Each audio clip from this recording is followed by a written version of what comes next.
Hello guys, இது உங்கள் crackers ice academy. டிஎன்பிஎஸ்சியில் வந்து பார்த்தீங்கன்னா இது வரைக்கும் வந்து பார்த்தீங்கன்னா 12th நியூ புக்கிலிருந்து கேட்கப்பட்ட கலைச்சொற்களை தான் பார்க்க போகிறோம். ஸோ நம்ம வீடியோ ஃபர்ஸ்ட் டைம் பார்க்கணும், மறக்காமல் சப்ஸ்கிரைப் பண்ணிட்டு பாருங்கள்.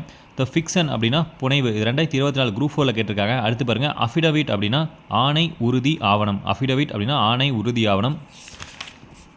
அடுத்து பாருங்கள், டெபிட் கார்டு அப்படின்னா பற்றற்றை. அடுத்து டிக்கெட் இன்ஸ்பெக்டர் அப்படின்னா பயணச்சீட்டு ஆய்வர். அடுத்து கன்வேயர் பெல்ட், அதுக்கு சரியான விடை ஊர்த்திப்பட்டை, ரொம்ப முக்கியமானது. அடுத்து பாருங்கள், ஃபைல் அப்படின்னா கோப்பு. சினிமேட்டோகிராஃபி அப்படின்னா ஒளிப்பதிவு.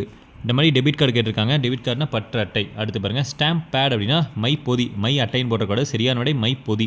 அடுத்து ஃபோல்டர் அப்படின்னா சப்போஸ் ஃபோல்டர்னு சொல்லிட்டு உரை ஆப்ஷன் இருந்துச்சா நீங்கள் உரை கொடுக்கலாம். சப்போஸ் உரை இல்லாமல் மடிப்புத்தாள் இருந்துச்சுன்னா மடிப்புத்தாள் தான் சரியான விடை. அடுத்து பாருங்கள், ஸ்டாப்லர் அப்படின்னா கம்பி தைப்பு கருவி. சரிங்களா, ஸ்டாப்லர் கம்பி தைப்பு கருவி. அடுத்து பாருங்க, கடைசியாக வந்து கேட்டிருக்காங்க, எது வந்து பார்த்திங்கன்னா தமிழ் சொல்லுக்கு சரியாக இருக்குன்னு சொல்லி பொருந்திருக்கு கேட்குறாங்க. ஃபைல் அப்படின்னா கோப்பு. இதுதான் வந்து பார்த்திங்கன்னா சரியாக வந்து பொருந்திருக்கு அப்படின்னு சொல்லியிருக்காங்க. சரிங்களா, ஸோ இதே மாதிரி வந்து யூஸ்ஃபுல்லாக வீடியோ பார்க்கலாம். மறக்காமல் சப்ஸ்கிரைப் பண்ணிடுங்க.